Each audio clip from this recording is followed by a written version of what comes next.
Hi, everybody. Welcome to episode 49 of Duke's Download Pride Edition. My guest today is businessman, civic leader, and candidate for mayor of Los Angeles, Rick Caruso. We had some technical difficulties before, but I believe we now have them figured out. So I believe he will be on any minute now. Um, his team had to figure out how to make things work on their end. So I believe I just spoke to them, so he should be on any minute. But yes, I'm a huge fan of Rick's. I see he's on. All right, I'm going to send a request right now. Should be with us any second.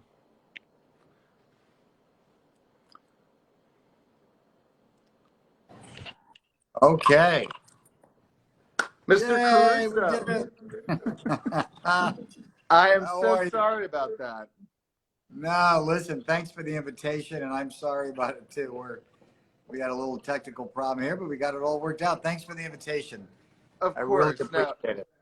It's such an honor, and thank you for coming on to kick off Pride Month, which obviously is a big month here in LA. And first of all, I just wanted to ask, what has it been like being a non-politician running for mayor of LA?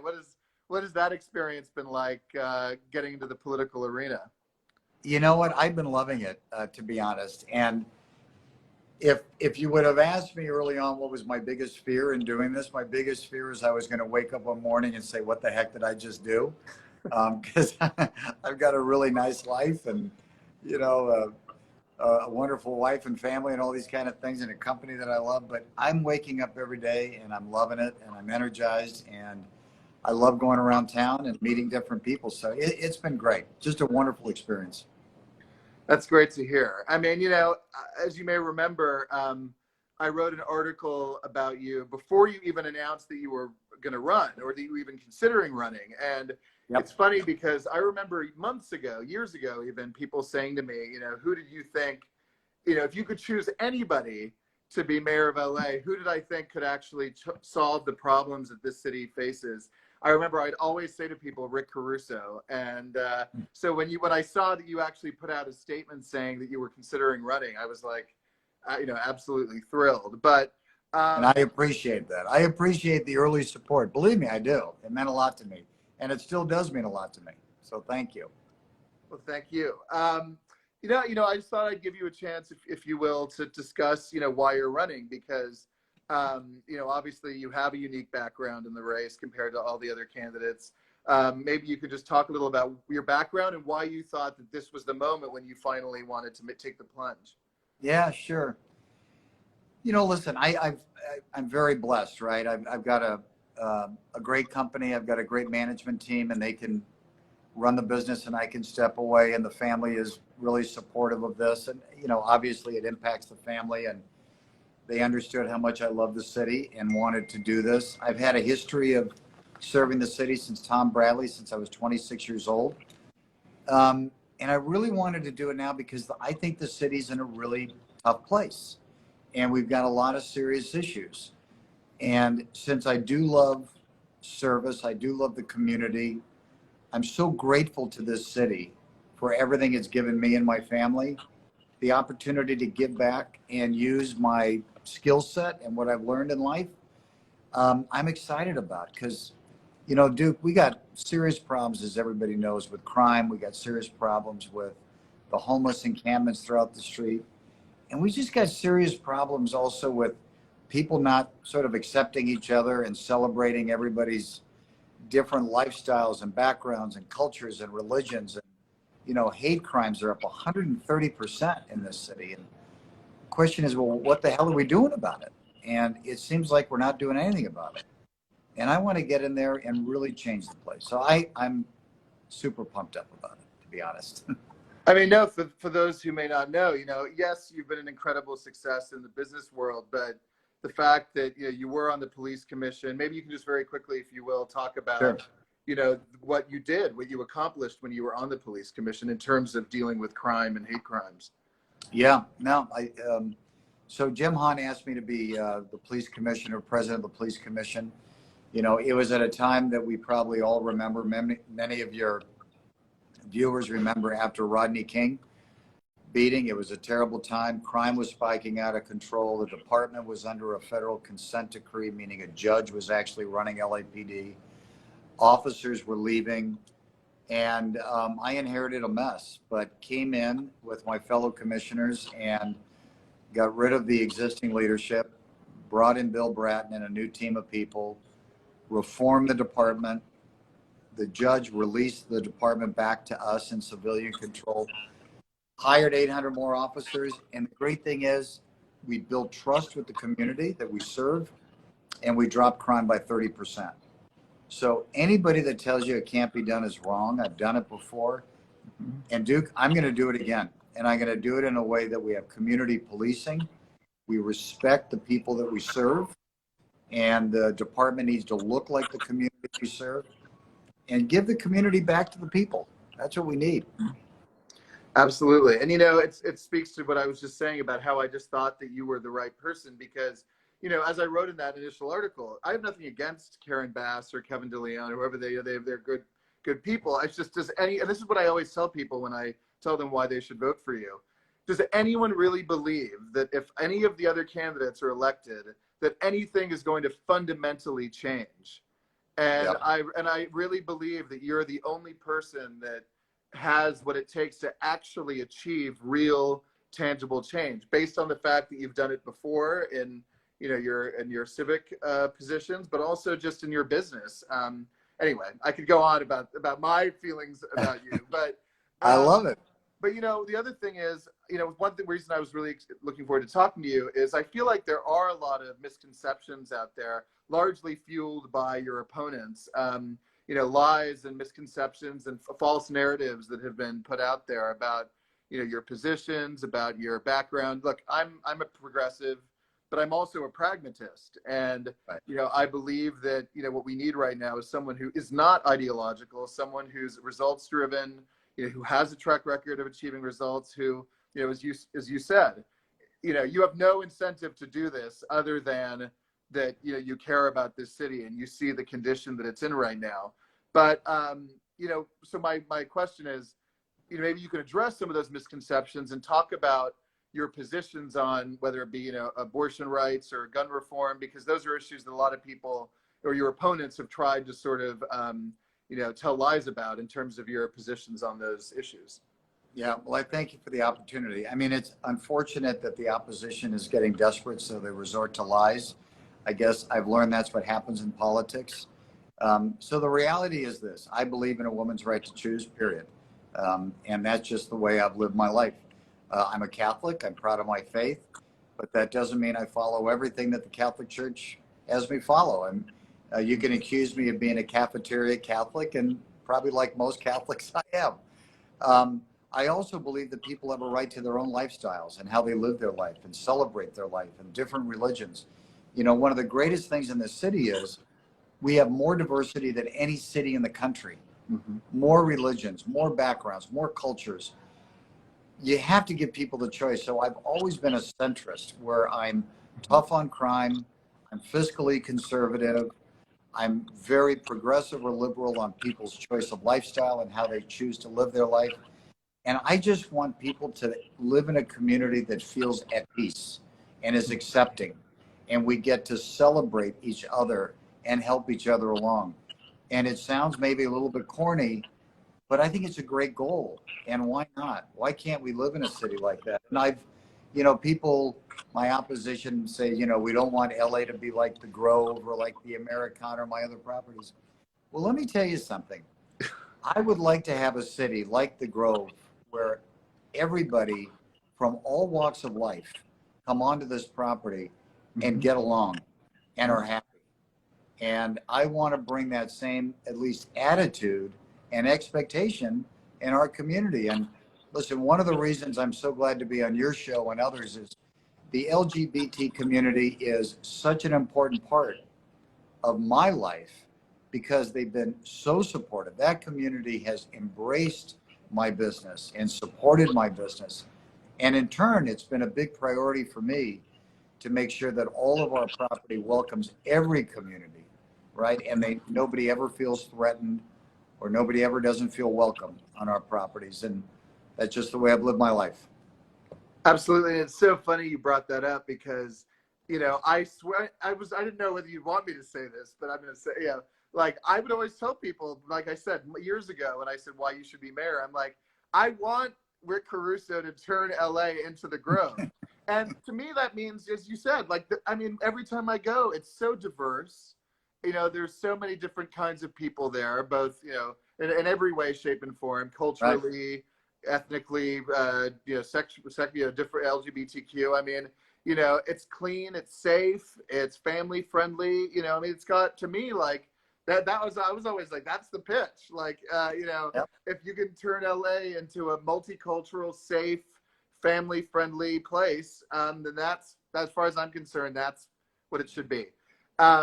And then regarding gun reform, maybe if you wouldn't mind touching a little on that, since that's such a potent topic. Yeah, at the moment. Sure. Well, listen, I believe in the Second Amendment. I think it's an important part of our Constitution. As a lawyer, I also completely understand why we have a Second Amendment. It was to form a militia to protect our government from foreign governments. But I also do believe that people have the right to bear arms. What I don't believe is that people should feel unsafe and there shouldn't be any restrictions on gun control. I don't like assault weapons. What's happening in our schools is tragic. Children should be able to go to school. Families should send their kids to school without worrying about anything like this happening, what happened in Texas. It breaks everybody's heart. So there has to be restrictions on how people have guns. I think everything needs to be on the table. Everything needs to be looked at again. We have to be open-minded, and we just have to keep people safe. Let me just say one other thing.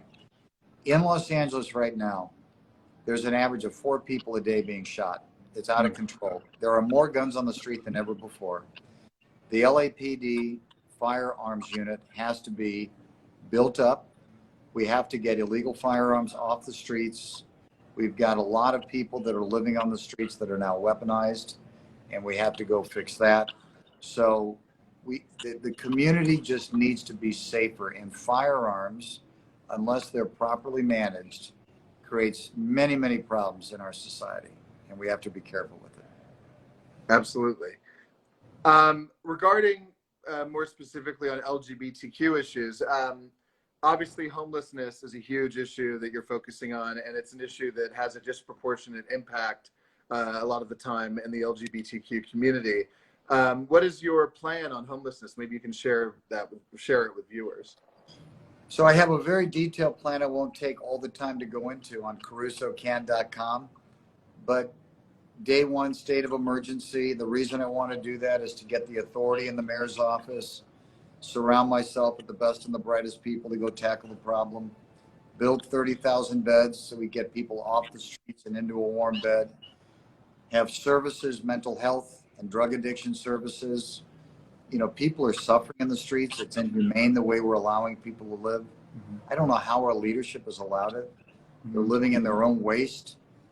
They're dying in the streets. 5 people a day die in Skid Row alone. It's terrible conditions, and we have to give them a better path forward. The largest growing population is a younger population and families, and this is what's really, really scary.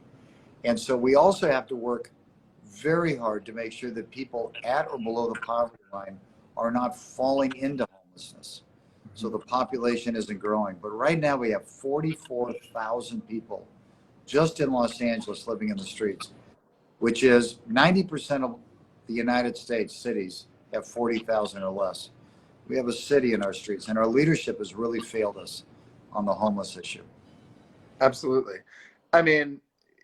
Yeah, I could vent about that and about my feelings about the way the city has handled it so far, but I'll hold off on that because I want to ask you about the crime issue, which also obviously we kind of already touched on that, but maybe you can just talk a little about both the crime element, but also the hate crime element. And you already touched a little bit on it, but maybe you can talk a little about exactly what you're planning to do in terms of increasing the amount of officers and all of that.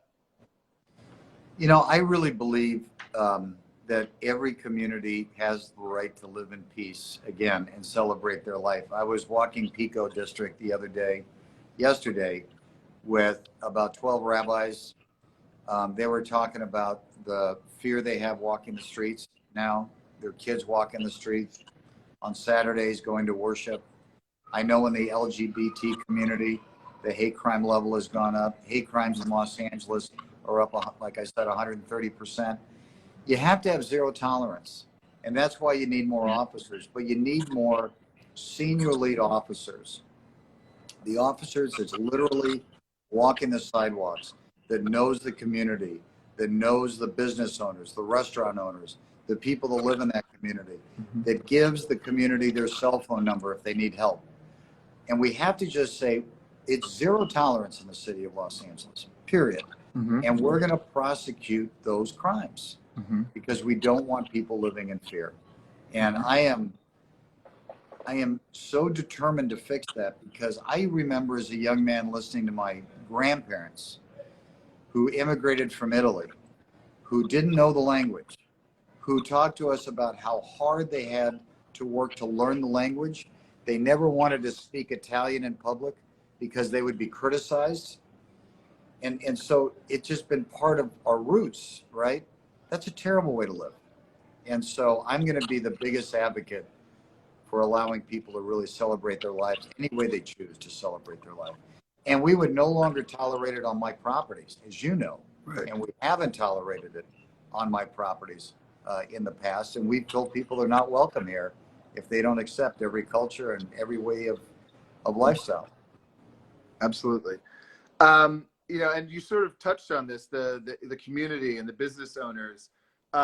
One thing that I thought was really valuable about your background and at this moment in the city's history is, you know, obviously too, in the aftermath of COVID, there has been a huge impact on small businesses. And I've seen even here in West Hollywood, you know, I mean, thankfully there have been actually a few new businesses that have opened recently, but during COVID, a lot of LGBT owned businesses closed down, bars, restaurants, nightclubs. And I was really, and you know, it still has really has had a really detrimental impact. There are at least 3 or 4 I can think of off the top of my head, just in my area, you know, LGBT-owned businesses that have closed for good. But so my question for you is, how do you think, as mayor, you can help support not just LGBT businesses, but small businesses more broadly and help them recover? Well, you know, again, I started out as a small business with 1 employee, and along the way, that was 30 years ago, you know, created thousands of jobs and with a great team of people that I work with, you know, built a really nice business up. And so I understand what it's like to be a small business. And going through COVID, I was very clear with everybody in the company. We are going to support every small business on our property. And we personally called every owner, whether it was a restaurant or a retailer, and said, don't worry about rent, take care of your family. I saw that, and I was so amazed by that, that you did that. I was like, I mean, not amazed that you did that, but amazed that, I mean, that was a pretty big deal that you did that, you know, suspended rent. But that's what being part of a community is, right? Yeah. You got to help those that need the help.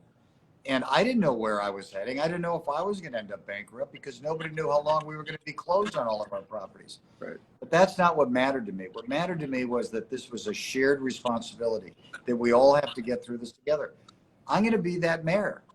I want to help small businesses. This is our responsibility as a city government, not only to protect your life, but to protect your livelihood. And what the hell was happening? We were just shutting down businesses. And I thought in many ways for no reason. And we needed to find ways to keep people doing business and keep them safe. Yeah. And so I'm a big advocate and a big supporter and cheerleader of small business. No, I remember I watched an interview during the, you know, it was probably sometime late last year with some big business owners like Craig, who owns Craig's here in West Hollywood, and John Serbian, who owns Hwood Group, I think, but talking about how they got little to no help from the city, you know, in terms of, you know, assistance, both not just financial, but also just, you know, like putting off all the costs in terms of, you know, all the arbitrary requirements they made during COVID. I mean, again, I was all for shutting down at a certain point early on, but, you know, I just was so frustrated and angry by the lack of, because I care so deeply about I believe that small businesses are the lifeblood of this community. And I just felt, that there was little to no understanding or empathy for some of these businesses. So having someone like you who has that background, I think will be a big asset. Well, I would just say also, Duke, not to interrupt you, but people say, well, you don't understand, what the average person is like. That's just so wrong, and it's just so untrue, the way I've lived my life. But I will tell you this. All of us through COVID, put aside the personal struggles of family or friends that got sick or, God forbid, passed away. From a business standpoint, my income went to zero with no view of how it was going to change, right? Everybody I'm running against, their paycheck never changed. Their government car never changed. Their staff never changed. Their office never changed. Mm-hmm. They had no idea what it was like to go through the last couple of years where you're struggling to put food on the table, or you're struggling to pay your rent, or you're struggling to keep your family going, right? I know what that feels like, and it's a scary thing. And there was very little help, to your point. And that's going to change when I'm there. I mean, even like I remember, and again, I'm a liberal, I'm a progressive. I was all for taking measures to protect people's health and safety and all that. I'm by no means a COVID denialist or whatever, but I remember even the term non-essential, which I remember, saying constantly, you're non-essential, non-essential. I'm thinking, imagine if you've owned a restaurant for 30 or 40 years and the mayor tells you that you're non-essential. Right. I mean, Right. I know that it's a semantics thing, and I understand what the intent was in saying that, what it meant. But I can understand, I can empathize with why someone would be pissed off hearing that from the city government. Absolutely, yeah. So. And the crazy thing about it was, to me, the issue should have been, which I kept arguing with government leaders at the county and the state and the city. Let's figure out a way to get these businesses reopened in a safe way.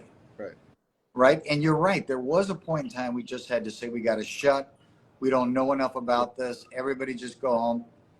There was also a point that we could have said, little by little, let's open the doors and figure out how to do this to keep people going. And I mean, I personally had the county all over us because we kept the Grove open to come walk around. We kept the music on. We kept the fountain going. And the county was so upset. They said, you can't create gathering places. I said, my God, people need to get out of their house and see the sunshine and have some hope. I mean, what are we doing here? It's in the fresh air. Absolutely. Anyway, it was a crazy battle. I know I'm getting into the weeds. I'll move on. And I know we're wrapping it up soon. But, I remember walking, and this is a WeHo thing, but I remember walking through, I wanted to go to the park, just to go sit in the park. And they wouldn't let people do that, which I just thought was, I remember being like, wait, you literally are telling people? I had a big sign that said, no sitting in the park. I'm like, anyway, that's besides the point. But, well, I gotta add one more thing though, dude. Yeah. The genius, because me and Tina and the kids were laughing about this the other day. And again, I was with you. The right time to close down, I was all for it. The genius of closing the beaches. Remember that one? We're not going to let anybody go to the beach. I mean, I don't know. But anyway, I know, and I know I'm off topic here, but no, I'm with you 100%. So no, I mean, lastly, two last things. Number one, one thing that I thought was I remember when you did it 10 years ago, which I thought was very, forward looking at the time, and took quite a strident position, was when you banned Manny Pacquiao from the Grove when he made homophobic comments going on a decade ago now. But I remember it made quite a splash at the time.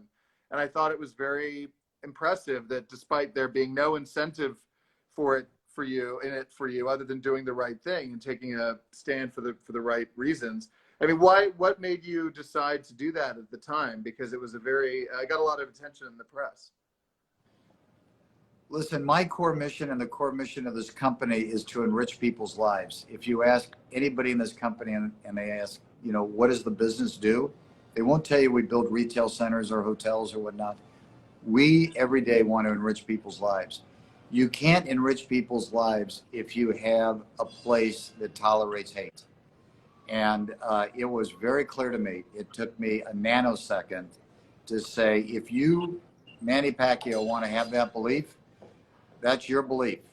but it doesn't belong on my property and it won't be tolerated on my property. Period. End of story.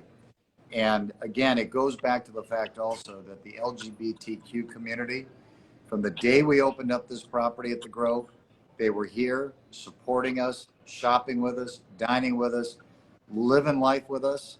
And I'm forever grateful for that, because a very large chunk of our business comes from that community. And so I'm forever grateful, but it's just the right way to live life, in my opinion. And I did the same thing with Donald Trump.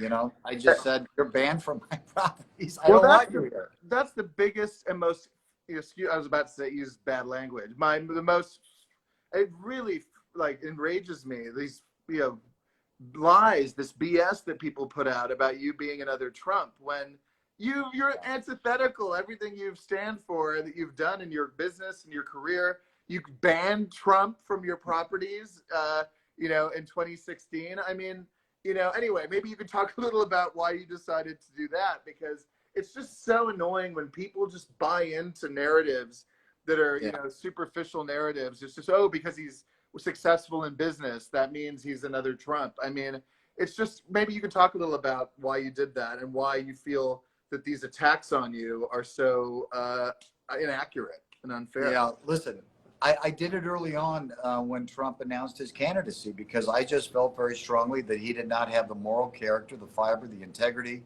the compassion, the humanity to be the president of the United States. And it turned out to be the case. And so very early on, I was against him, and I didn't want him associated with the properties. We had Bernie Sanders here campaigning at the Grove, and we welcomed Bernie Sanders. And I supported Mayor Pete as a presidential Me too. candidate. I really loved Mayor Pete, and I still, think he's a terrific guy, and we're going to see. I think he's got a great career in politics ahead of him. But listen, I think what's happened now in this campaign is I'm playing in a sandbox that has been reserved for career politicians, and they just don't like anybody else in their sandbox, and I'm making it uncomfortable for them. They can't attack me for of what I've done on my track record. So what they have to do is they have to go personal, and they become desperate, and they have to create these false comparisons that are out there. And it's really pathetic and sad. I'm happy to debate the issues. I'm happy to debate my track record. I'm happy to talk about what I did as the police commissioner, or how I build my business, or how I live my life with my family and my faith and everything else, and my dedication to my kids. But they can't do that. So you know what? It actually energizes me when I see that, because you have to ask yourself, do you want that person in charge of your city that stoops to that level? And my answer to that is pretty self-explanatory. I mean, absolutely. And then I'll wrap it up. But some of the elements, not to get into the weeds, but of the ads, one of the ads where it said, he's the Donald Trump of Los Angeles. That was a quote from 15 years ago, talking purely about your business, about the fact that you were a business success, nothing to do with politics. And number two, calling you a Republican when you are not a Republican. You haven't been a Republican for a decade. I mean, other than what I think a brief period when you support. Anyway, not to get in the weeds, but long story short, I'm a Democrat. I'm a proud Democrat. And there are these are blatantly false things that they've been saying. So anyway, just for those out there who have questions about that, I wanted to make sure we addressed that. Yeah. And the final thing is June 7th, next, I guess 4 days from now, 5 days, June 7th, Tuesday is the primary. What can people do to support you in terms of voting for you and otherwise over the next 5 days? I would be so honored to have everybody's vote, all your followers, all your friends, the family.